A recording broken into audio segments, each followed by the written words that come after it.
안녕? 너 혹시 오늘도 자려고 누워서 무의식적으로 인스타그램 스크롤 내리다가 1시간 훌쩍 보낸 거 아니야? 남들은 다 좋은 데 가고 맛있는 거 먹고 연애도 일도 완벽해 보이는데 그거 보다가 문득 내 방 천장을 보면 갑자기 내 인생만 좀 칙칙해 보이고 초라해지는 기분. 솔직히 한 번쯤은 느껴갔지? 그런데 친구야, 네 주변을 한번 잘 봐봐. 프로필 사진은 5년째 그대로고 게시물은 하나도 없는데 막상 만나보면 성격도 좋고 자기 일도 똑 부러지게 하는 친구 꼭 한 명씩 있잖아. 옛날엔 그런 애들 보면서 얘는 좀 내성적인가? 아니면 사는 게 재미없나? 생각했을지도 몰라. 하지만 사실 심리학적으로 보면 그 반대일 확률이 훨씬 높아. 그 친구들은 숨어 있는 게 아니라 굳이 나를 남에게 증명할 필요를 못 느끼는 아주 단단한 내면을 가진 사람들이거든. 우리가 왜 이렇게 SNS에 목을 매게 됐을까? 사실 우리 뇌는 남들과 비교하도록 설계되어 있어. 옛날 원시 시대엔 무리해서 뒤처지면 죽음이었으니까. 하지만 지금은 그 본능이 인스타그램의 좋아요와 조회수라는 가짜 지표에 낚여버린 거야. 내 친구 수진이 이야기를 해줄게.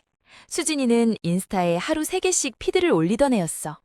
카페에 가면 커피가 식을 때까지 사진을 찍고 보정하느라 대화도 제대로 못했지. 그러다 어느 날 수진이가 울면서 전화가 왔어. 좋아요 숫자가 평소보다 적게 나왔는데 사람들이 자기를 싫어하게 된 것 같아서 우울해 죽겠다는 거야. 이게 바로 외부의 인정에 내 행복의 열쇠를 맡겨버린 상태지. 반면에 내가 아는 한 선배는 SNS 계정 자체가 없어.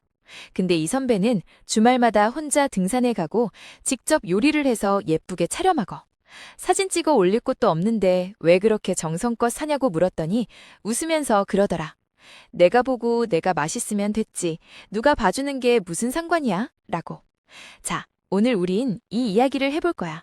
왜 누군가는 SNS 없이도 충분히 행복하고 왜 우리는 남들의 하이라이트 장면과 나의 평범한 일상을 비교하며 괴로워하는지. 그리고 어떻게 하면 그 조용한 친구들처럼 내면의 근육을 키워서 세상의 시선으로부터 자유로워질 수 있는지 말이야. 네 마음을 단단하게 만들어줄 진짜 심리학 여행. 이제 시작해볼까? 자, 그럼 궁금해지지 않아? SNS에 아무것도 안 올리는 그 친구들은 대체 어떤 마인드를 가졌길래 그렇게 평온한 걸까? 심리학자들은 이런 사람들에게서 아주 중요한 공통점을 발견했어. 바로 자기 개념 명확성이 높다는 거야. 말이 좀 어렵지? 쉽게 말하면 내가 누군지, 내가 뭘 좋아하는지 남한테 안 물어봐도 스스로 너무 잘 안다는 뜻이야. 우리가 SNS에 사진을 올리는 심리 뒤에는 나 지금 이거 먹는데 나 좀 괜찮아 보이지? 라는 확인 작업이 깔려있는 경우가 많아. 남들이 좋아요를 눌러줘야 비로소 내 선택이 맞았구나. 나 행복하구나. 라고 안심하는 거지. 하지만 내면이 단단한 사람들은 그 확인 도장을 자기 스스로 찍어버려. 내가 마시는 이 커피가 맛있으면 그만이지. 남의 엄지손가락 숫자가 그 맛을 결정하게 두지 않는다는 거야. 여기서 아주 무서운 심리학 이론 하나를 말해줄게. 바로 사회적 비교 이론이야. 1954년에 레온 페스팅거라는 학자가 말했는데 인간은 원래 자기 가치를 평가할 때 남이랑 비교하는 본능이 있대. 그런데 SNS 시대는 이제 독이 됐어. 왜냐? SNS에 올라오는 건 그 사람 인생의 전체가 아니라 1%의 하이라이트일 뿐이거든. 생각해봐. 친구가 올린 화창한 파리 여행 사진? 그 사진 한 장을 건지기 위해 소매치기를 당할까봐 벌벌 떨고 비행기 지연 때문에 공항 바닥에서 노숙하고 인종차별 때문에 속상했던 99%의 지질한 순간은 절대로 피드에 올라오지 않아. 우리는 남의 인생에서 가장 빛나는 1%와 나의 평범하고 지루한 일상 100%를 비교하고 있는 거야. 이건 애초에 공정한 게임이 아니지. 내 아는 동생 중에 인스타 셀럽처럼 사는 친구가 하나 있어. 겉보기엔 매일 명품 사고 맛집만 다니는 것 같지? 근데 어느 날 술 한잔 마시며 고백하더라. 사실 그 비싼 가방 카드 할부 갚느라 편의점 도시락만 먹고 있고 사진 찍을 때만 웃는 거지 실제로는 너무 외롭대. 좋아요가 많이 달리면 잠깐 기분 좋은데 그게 사라지면 더 큰 공허함이 밀려온다는 거야. 친구야, 그 조용한 친구들이 프로필 사진을 안 바꾸는 건 게을러서가 아니라 지금의 나를 있는 그대로 인정하고 있기 때문이지. 굳이 필터를 끼우고 각도를 조절해서 남들에게 나 행복해 라고 소리칠 필요가 없는 거야. 진짜 행복한 사람은 자기가 행복하다는 걸 증명하느라 시간을 쓰지 않아. 그 시간에 그 행복을 온전히 누리느라 바쁘니까. 너는 어때? 혹시 너도 모르게 남들의 하이라이트 편집본을 보면서 스스로를 깎아내리고 있진 않아? 이제 이 악순환을 끊어낼 방법을 찾아야 해. 친구야, 넌 혼자 있을 때 보통 뭐 해? 혹시 1분도 못 견디고 핸드폰부터 집어들진 않아? 사실 요즘 우리에게 가장 부족한 게 바로 고독이야. 심리학자 칼 융은 이런 말을 했어. 외로움, 롤리니스는 다른 사람이 없어서 느끼는 결핍이지만 고독, 솔리튜드는 자기 자신과 함께 있는 능력이라고. SNS의 조용한 사람들의 진짜 무기가 바로 이거야. 그들은 고독을 즐길 줄 알아. 혼자 카페에 앉아 멍을 때리거나 산책하며 자기 생각을 정리하는 시간을 버리는 시간이라고 생각하지 않지. 오히려 그 시간에 자기 내면의 소리를 듣고 마음의 근육을 키워. 하버드 대학 연구에서도 하루 딱 15분만 혼자 조용히 생각하는 시간을 가진 사람들이 스트레스가 훨씬 적고 자기 이해도가 높았다고 해. 내 주변에 진짜 멋진 언니가 한 명 있는데 이 언니는 SNS를 거의 안 해.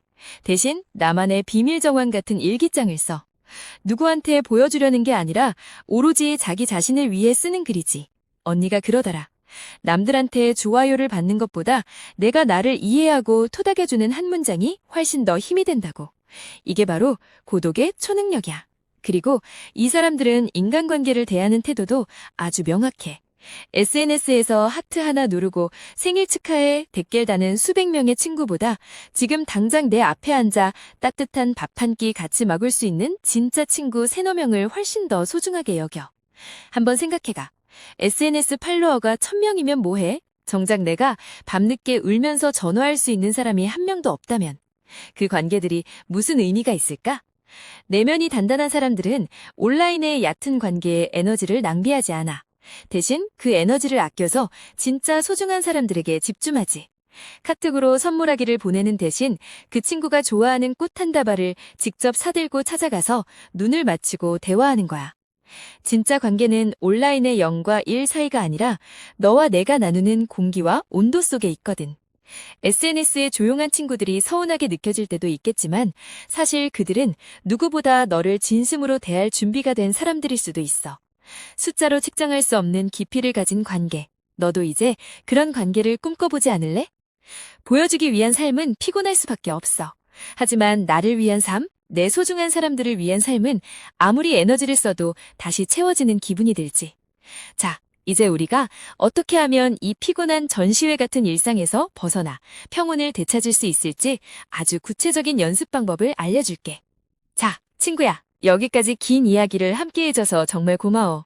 이제 우리가 어떻게 하면 남들의 시선이라는 감옥에서 걸어나와 SNS의 조용한 친구들처럼 단단한 내면을 가질 수 있을지 그 실천법을 정리해볼게. 첫 번째로 내가 추천하는 건 관찰자 모드를 켜는 거야.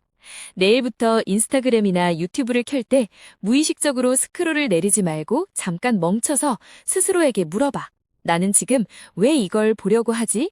정말 즐거워서인가? 아니면 그냥 불안하고 무료해서인가? 이 질문 하나가 너를 도파민의 노예에서 의식적인 선택자로 바꿔줄 거야.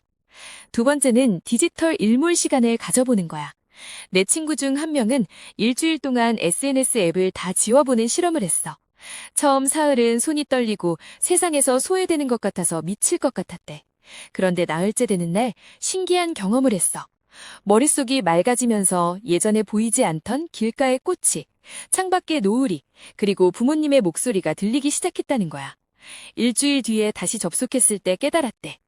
아, 내가 안 봐도 세상은 아무 문제 없이 잘 돌아가고 정작 내 인생은 오프라인에 있었구나, 라고. 친구야, 명심해. 네가 SNS에 올린 예쁜 사진은 몇 시간 뒤면 피드 아래로 밀려나고 사람들은 금방 잊어버려. 좋아요 100개, 1000개? 그건 그냥 서버에 저장된 숫자일 뿐이야. 하지만 네가 혼자 고독을 즐기며 읽은 한 권의 책, 사랑하는 사람의 눈을 맞추며 나눈 대화, 그리고 나는 남들의 인정 없이도 충분히 괜찮은 사람이야 라는 스스로에 대한 확신은 절대로 사라지지 않는 너만의 자산이 돼. SNS의 조용한 사람들은 우리에게 몸소 보여주고 있는 거야. 증명하지 않아도 괜찮아. 네 존재 자체로 이미 충분해. 라는 메시지를. 물론 쉽지 않을 거야.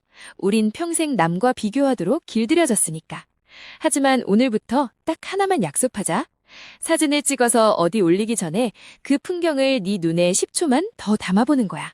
필터를 고르는 시간 대신 지금 이 순간의 공기 냄새를 기억하는 데 써보는 거지. 기록이 아니라 경험을 시작할 때 너의 자존감은 외부의 바람에 흔들리지 않는 거대한 바위처럼 단단하게 단단해질 거야. 오늘 이 영상이 너에게 작은 위로와 용기가 되었으면 좋겠어. 만약 네 주변에 SNS는 안 하지만 정말 멋지게 살고 있는 친구가 있다면 오늘 그 친구에게 좋아요 대신 따뜻한 안부 전화 한 통 해보는 건 어떨까? 너는 보여주지 않아도 충분히 빛나는 사람이야. 그 사실을 절대 잊지 마. 오늘 하루도 고생 많았어. 너의 평온한 밤을 응원할게. 다음 영상에서 또 보자. 안녕. 아, 그리고 구독과 좋아요도 잊지 말고 안녕.